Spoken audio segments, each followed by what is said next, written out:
ایک شخص نے پیغمبر اسلام صلی اللہ علیہ وسلم کی خدمت میں عرض کیا کہ یا رسول اللہ، ہم دعا مانگتے ہیں لیکن کیا وجہ ہے کہ دعا قبول نہیں ہوتی، حالانکہ خدا نے خود فرمایا ہے ادعونی استجب لکم، مجھ سے دعا مانگو، میں دعا قبول کرنے والا ہوں، سننے والا ہوں۔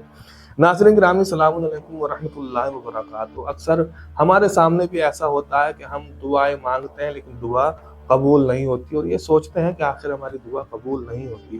تو جب اس شخص نے پیغمبر اسلام کی خدمت میں عرض کیا تو حضور پاک فرماتے ہیں کہ 10 وجہ ہیں جس کی وجہ سے تمہاری دعائیں قبول نہیں ہوتی ہے۔ کہا اس میں سے پہلی وجہ یہ ہے کہ تم خدا کو جانتے ہو، باوجود اس کی بندگی کا جو فریضہ ہے اس کی ادائیگی نہیں کرتے ہو۔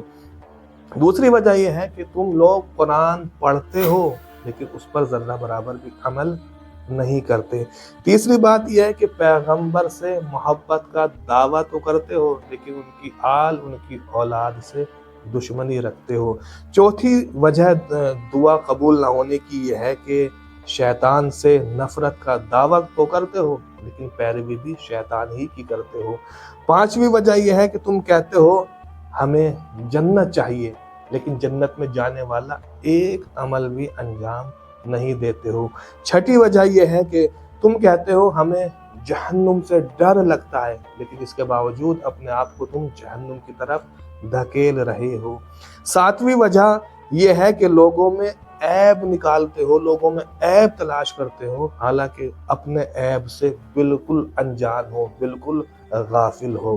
آٹھویں وجہ یہ ہے کہ دنیا سے دشمنی کا نعرہ لگاتے ہو لیکن مال دنیا جمع کرنے میں مسلسل لگے رہتے ہو۔ نویں وجہ یہ ہے کہ موت کا اقرار ہے، موت کا یقین ہے لیکن اس کے باوجود موت کی کوئی بھی تیاری نہیں ہے۔ 10ویں وجہ یہ ہے دعا قبول نہ ہونے کی، 10ویں وجہ یہ ہے کہ اپنے عزیز و اقارب کو اپنے سامنے مرتا ہوا دیکھتے ہو، زمین میں قبر میں دفن بھی کرتے ہو لیکن اس کے باوجود بھی مردوں سے، قبروں سے کوئی عبرت حاصل نہیں کرتے ہو۔ تو یہ 10 وجہ ہیں جن سے دعائیں قبول نہیں ہوتی ہے۔ دعا نہ قبول ہونے کی یہ 10 وجہ ہیں، لہٰذا ہمیں ان دعاؤں کی طرف، ان وجوہات کی طرف متوجہ ہونا چاہیے کہ کیا ہم بھی انہی وجوہات سے گزر رہے ہیں۔ وآخر دعوانا الحمدللہ۔